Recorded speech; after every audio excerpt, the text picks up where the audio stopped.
kade sikhuluma mfowethu angazi sofanele sithini because these problems are just many. Nami ngabe ngihlezi lapha nje ngicabanga ukuthi I was going to ask you, so what should we do? But there's ziningi and they don't really, they are not what they really seem to be. You know,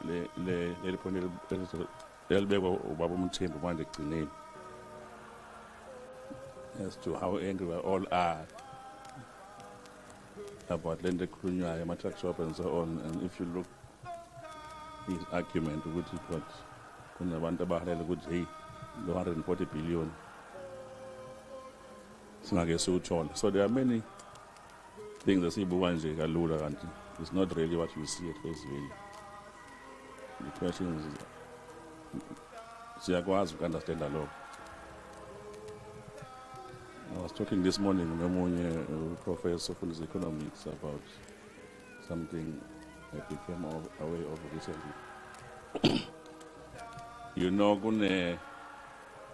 kuna lento lebathi siye kusebenzisa amalahla kanti ugesi kuphehwe ngelanga nomoya, and they went to Glasgow some years ago in 2019 COP bani today bano COP 29 le Afghanistan bathi laba bala South Africa banikwa $8.5 billion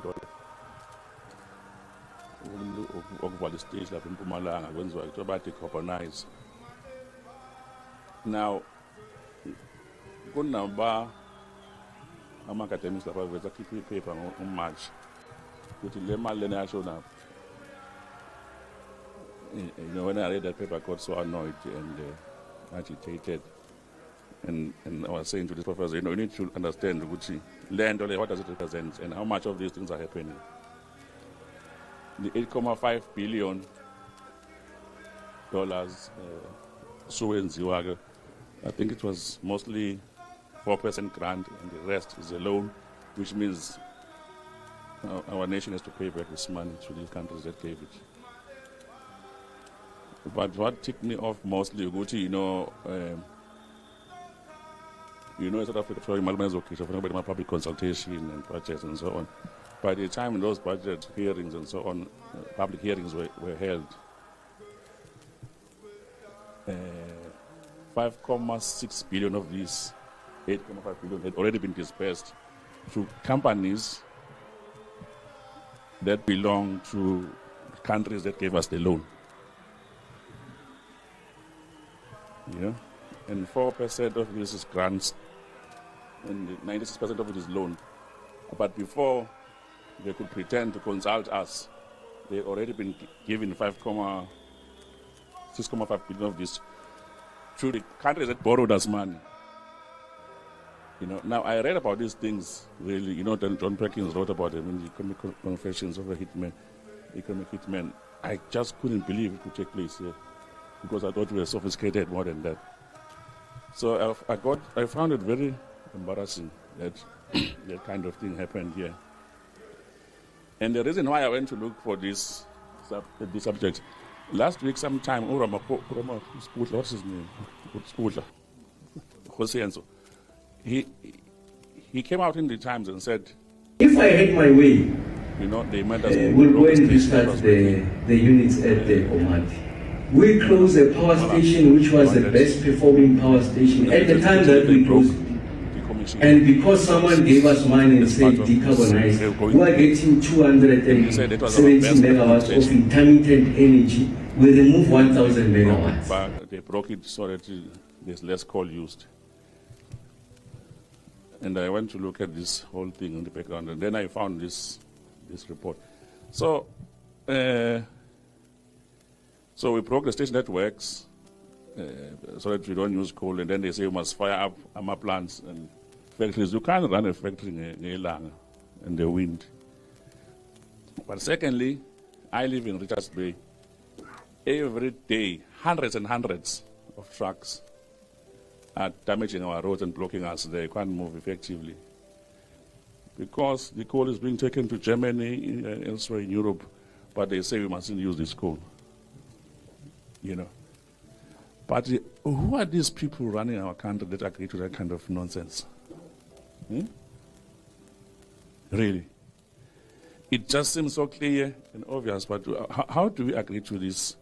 And then is this architecture, what we call democracy thing, working? Or it's got serious fault lines?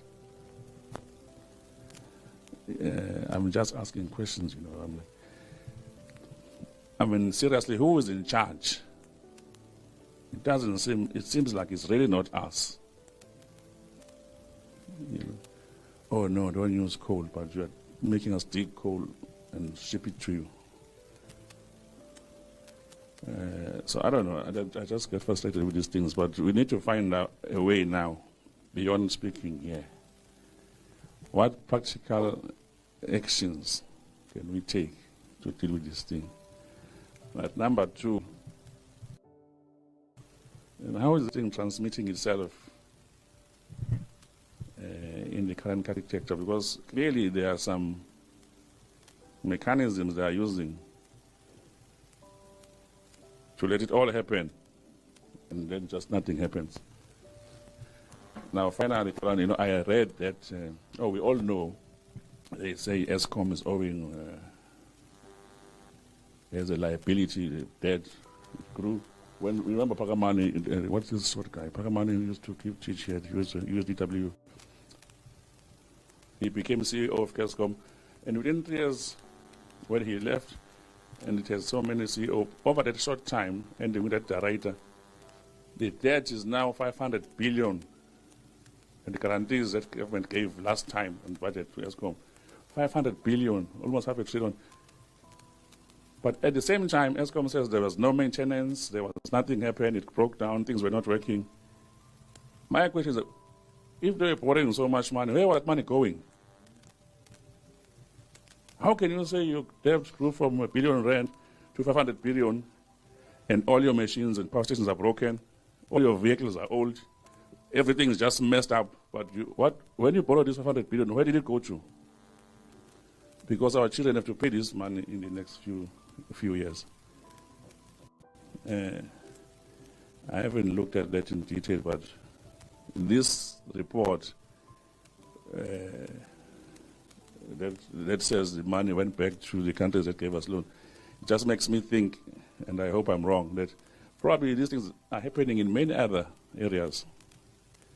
And we think they are too complex, nobody's involved. I mean, I'm pretty much sophisticated. I know a lot about financial management and economics and international economics. And I will confess, I haven't really paid much attention to what's going on in the country. But I'm just thinking that there's a bigger threat here, you know. There is this Gogo who keeps telling Ramaphosa what to do. And she said on TV one day, when they were negotiating the current multi-party coalition, when the ANC would be stubborn, I don't know if they will call somebody, and then the rand will start collapsing. She said it on TV.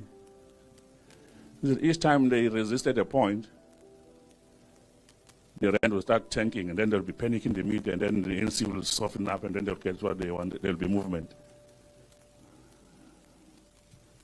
And I believe her.